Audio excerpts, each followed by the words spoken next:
ተመልሰናል በድጋሚ ከኢትዮጵያ የእስራኤል አምባሳደር ክቡር ዶክተር አብርሃም ንጉሴ ጋር ቆይታ እናደርጋለን። በድጋሚ እንኳን ደህና መጡ ክቡር አምባሳደር። አመሰግናለሁ። እናንተም እንኳን ደህና ቆያችሁኝ። አሁን እንግዲህ አምባሳደር እንዳዩት ባሳለፍነው ሳምንት ከኢትዮጵያ የመጡ አርቲስቶቻችንን ነው በአይቲቪ የተመለከትነው። እንዴት አዩት? እጅግ በጣም ደስ ይላል። የኢትዮጵያና የእስራኤል ሕዝብ የሁለቱ ሕዝቦች ወዳጅነት እንደ ማንኛውም ሀገር በዲፕሎማሲ ደረጃ የሚገመት ሳይሆን ልዩ የሆነ ከሌላ አገር ጋር የማይደረግ ልዩ ግንኙነት በኢትዮጵያና በእስራኤል ላይ ይታያል። ምክንያቱም እንደሚታየው ባህሉ በጣም ታሪኩ ባህሉ እጅግ በጣም የተሳሰረ ነው ከጥንት ዘመን ጀምሮ። ይህ በተለይ ከአራቱ መስመሮች ከምንሰራባቸው አንዱ ይሄ የህዝብ ለህዝብ ግንኙነት የሚለው አርቲስቶችን ከኢትዮጵያ ወደ እስራኤል፣ ከእስራኤል ወደ ኢትዮጵያ እንዲሁም ደግሞ የተለያዩ የቱሪዝምን ሁኔታን በማጠናከር ጎብኚዎች ከእስራኤል ወደዚህ ከዚህ ወደ እስራኤል ይሄ ሁኔታ እጅግ በጣም በከፍተኛ ደረጃ ተጠናክሮ ይታያል። በየጊዜው እያደገ የሚሄደው በሁለቱ ህዝቦች መካከል አገራችን ምንም እንኳ በዚህ 2 ዓመት ውስጥ በጦርነት ላይ 2 ዓመት ተኩል ውስጥ በጦርነት ላይ ብትሆን የኢትዮጵያን ህዝብ ይህ ጦርነት አይበግረው። ጦርነትም ኖረ ጦርነትም አልኖረ የኢትዮጵያ አርቲስቶችም ሆነ የኢትዮጵያ ባለሙያዎች የኢትዮጵያ መሪዎችም ሆነ እስራኤልን ከመጎብኘት ወደ ኋላ አይሉም። ጉብኝቱ በቱሪዝም ሁኔታ በባህሉም ተጠናክሯል። እኛም አሁን በሚቀጥለው ወር ከዚህ የእስራኤልና የኢትዮጵያ የባህል ሳምንት የሚል ፕሮግራም እያዘጋጀነ ነው። ከእስራኤል የሚመጡ የባለሙያዎች ያሉ አርቲስቶች ከዚህ ከኢትዮጵያ ካሉ አርቲስቶች ጋር በመሆን የአንድ ሳምንት የባህል ሳምንት ለማድረግ በከፍተኛ ደረጃ ዝግጅት ላይ ነው ያለ ነው። አይ ጥሩ የምስራች ነው አምባሳደር። በትክክል እጅግ በጣም ጥሩ ነው። የሁለቱ ሀገሮች ግንኙነት በባህሉም ብቻ ሳይሆን በሌሎችም ጉዳዮች አቅጣጫዎች ዛሬ የሁለቱ ሀገሮች ግንኙነት ከተጠበቀው በላይ እጅግ በጣም ከከፍተኛ ደረጃ ላይ ደርሷል። እንደሚታወቀው ባለፈው የካቲት ወር ላይ የክቡር ፕሬዚዳንት ይስሐቅ ሄርዞግ ወደ ኢትዮጵያ ጉብኝት ይሄ ከፍተኛውን ደረጃ የሚመሰክርና የሚያረጋግጥ ነው። ግንኙነቱ ከምን ደረጃ ላይ እንደደረሰ የፕሬዚዳንቱ ጉብኝት ያረጋግጣል። ከዚህ የተደረገላቸው በህዝቡም ሆነ በመንግስት ደረጃ የተደረገላቸው ደማቅ አቀባበል የተወሰኑ በመሪዎች መካከል በተደረገው ውይይት የተወሰኑ ውሳኔዎች የበለጠ ግንኙነቱን ወደ ከፍተኛ ምዕራፍ ሊያሻግረው ችሏል።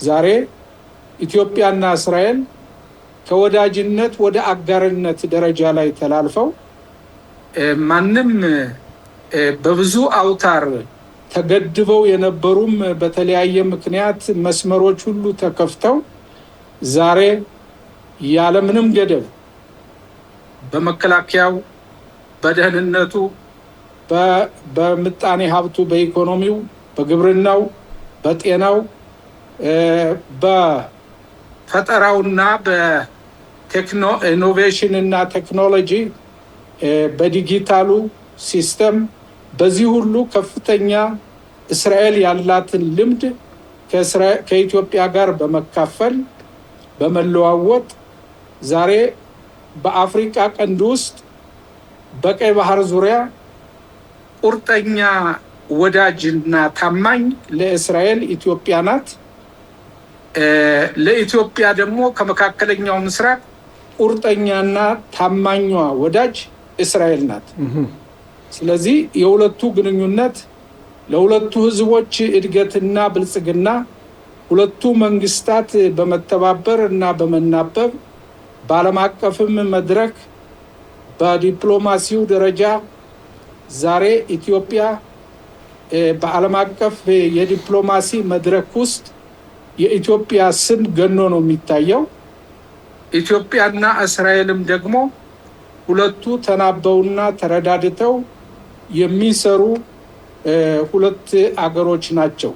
አዎ እንግዲህ አምባሳደር ወደ ሌላ አርዕስት ከመግባቴ በፊት እንግዲህ ይሄንን አርዕስት ለመቋጨት ያህል በምትቀጥሉት እንግዲህ የምታደርጉትን ፕሮግራም ያው በአይኢቲቪ ደግሞ ለዚህ ላሉት ተመልካቾቻችን በምስል ደግፈን እንግዲህ የእስራኤል አርቲስቶች የእስራኤል ባለሙያዎች ኢትዮጵያ መጥተው ከኢትዮጵያን አርቲስቶች ጋር የሚያደርጉትን ዝግጅት ፕሮግራም እንግዲህ ለማቅረብ ዝግጁ ነን እኛም ለማለት ነው። እኛ በመሰረቱ የአይቲቪም ባልደረባዎች የእስራኤልን አርቲስቶች ጋር አብረው በመምጣት እዚህ ያለውንን የሳምንቱን ባህላዊ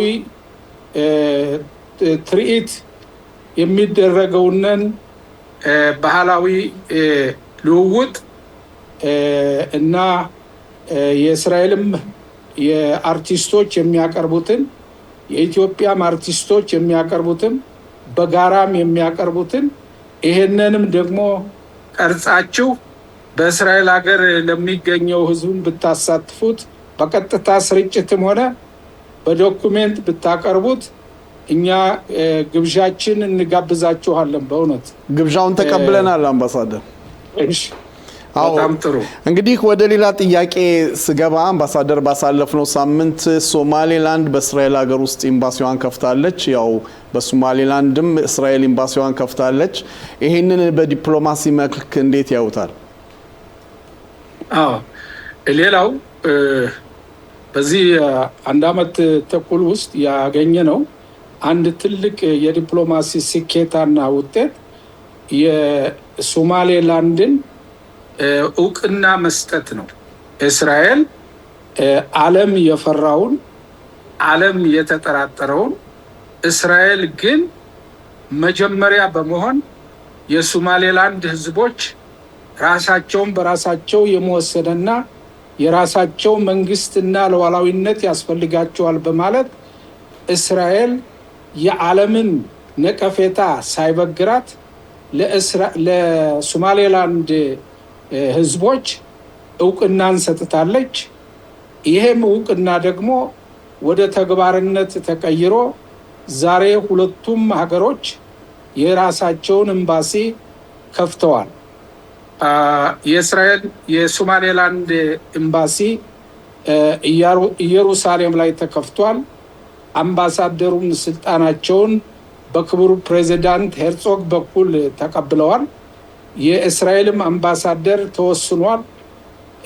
አምባሳደሩም ያው በሶማሌ መስሪያ ቤቱን ለመክፈት ከፍና ዝቅ እያሉ ነው፣ እየወጡ እየወረዱ።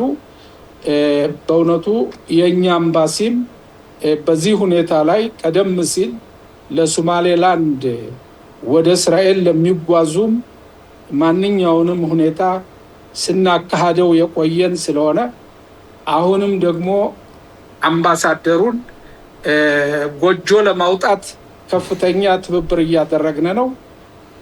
ባለፈው 2 ሳምንትም በዚህ በሂልተን ሆቴል በሁለቱ በእስራኤል የኢኮኖሚ ባለሀብቶችና የሶማሌላንድ ሚኒስትሮች ከፍተኛ የሆነ ውይይት ተደርጓል።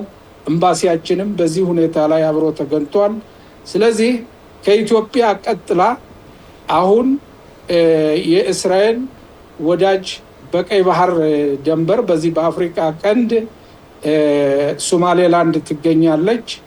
ኢትዮጵያ ጥንታዊዋ ስትሆን አሁን ደግሞ ሶማሌላንድን ጨምረናል።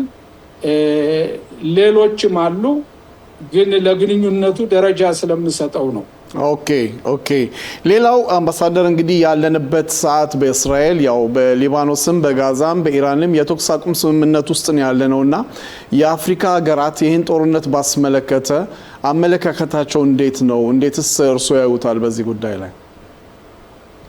አሁን እንግዲህ በአፍሪካ ሀገር ስንመለከተው ያው እኔም የአፍሪካ አንድነት ድርጅት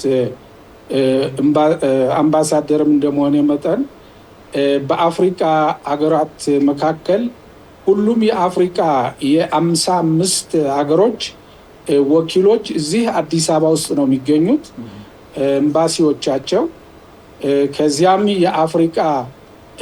የአፍሪካ አንድነት ድርጅት አባሎችም በዚህ በአዲስ አበባ ውስጥ ይገኛሉ። በዚህ 2 ዓመት ተኩል ውስጥ ብዙ የአፍሪካ ሀገሮች እስራኤልን የሚደግፉ ናቸው። የተወሰኑ ግን አሉ። የተወሰኑ በተለይ አመራሩን የያዙት በአሁኑ ደረጃ ሊቀመንበሩ የጅቡቲ ነው። ምክትል ሊቀመንበሯ የአልጄሪያ ነው። እነዚህ ሁለቱ ጸረ እስራኤል አቋም ያላቸው ናቸው። ከዚያም እንደሚታወቀው ደቡብ አፍሪካም በጸረ እስራኤል አቋምነታቸው ከፍተኛ ሚና ቅስቀሳ ያደርጋሉ። ሆኖም አሁን የተመረጠው ፕሬዚዳንት የብሩንዲ ስለሆነ ብሩንዲና እስራኤል ደግሞ በጣም ጥብቅ ወዳጆች ስለሆኑ እንደ ኢትዮጵያም ሆነ እንደነ ብሩንዲ፣ እነ ሩዋንዳ፣ እነ ኬንያ፣ እነ ታንዛኒያ፣ እነ ኡጋንዳ፣ ጋና ብዙ ናቸው። እነዚህ ሀገሮች ሁሉ እስራኤልን የሚደግፉ ናቸው። ስለዚህ እስካሁን ድረስ በእስራኤል ላይ ምንም እንኳ የጸረ እስራኤል አቋም ያላቸው ሀገሮች በእስራኤል ላይ ውሳኔ ለመወሰን ቢፈልጉም የአፍሪካ አንድነት ድርጅት ቻርተሩ እና መመሪያው በኮንሰንሰስ ወይም ደግሞ በስምምነት የሚል ስለሆነ የኛ ወዳጆች ስምምነቱን ስለማይሰጡ እስካሁን ድረስ ተቃዋሚዎቻቸው የተሳካላቸው ሁኔታ የለም። እኛም ከፍተኛ የሆነ የዲፕሎማሲ ስራዎችን በወዳጆቻችን በኩል በደጋፊዎቻችን በኩል አባላትን በማስተባበር ከፍተኛ ጥረት እናደርጋለን። እነሆ በአፍሪካ ውስጥ አሁን በዚህ ዓመት ውስጥ 2 ኤምባሲዎች መክፈታችን ነው። አዲስ ዛምቢያ እና ሶማሌላንድ፣ ሌሎችም በተራ የቆሙ አሉ ሲሆን እንነጋገርበታለን። እና እስራኤል ለአፍሪካ አስፈላጊ ናት፣ አፍሪካም ደግሞ ለእስራኤል አስፈላጊ ነው። ሁለቱ አገሮች የሁለቱ የአፍሪካ ያሉ በአፍሪካ ክፍለ አህጉር ውስጥ ያሉ ሀገሮች ውስጥ እስራኤል ብዙ ትብብር ያደረገችባቸው አሉ። እነሱም ደግሞ በዓለም አቀፍ መድረክ ውስጥ እስራኤልን ድምፃቸውን በመስጠት የሚደግፉና አሉ። ስለዚህ ሁለቱም የአፍሪካ ሀገሮችና የእስራኤል ሀገር ተረዳድተው ለእድገት ለልማት ህዝቦቻቸውን የሚረዱና የሚያበለጽጉ ሂደቶች በሰፊው እየተካሄደ ነው ያለው። ክቡር አምባሳደር፣ የመጨረሻ ጥያቄ የሚሆነው እንግዲህ ኢትዮጵያ በአሁኑ ሰዓት ለምርጫ የተቃረበች ነውና ድባቡ ምን ይመስላል በጠቅለል ባለ መልኩ ሲያዩት?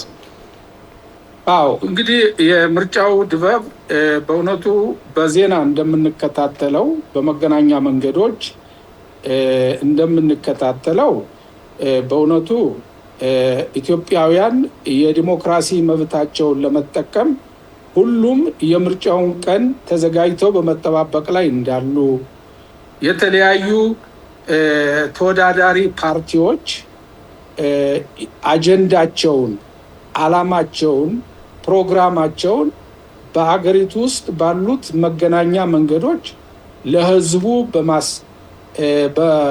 በማስረዳት እና ሁሉም በመፎካከር ላይ ይገኛሉ።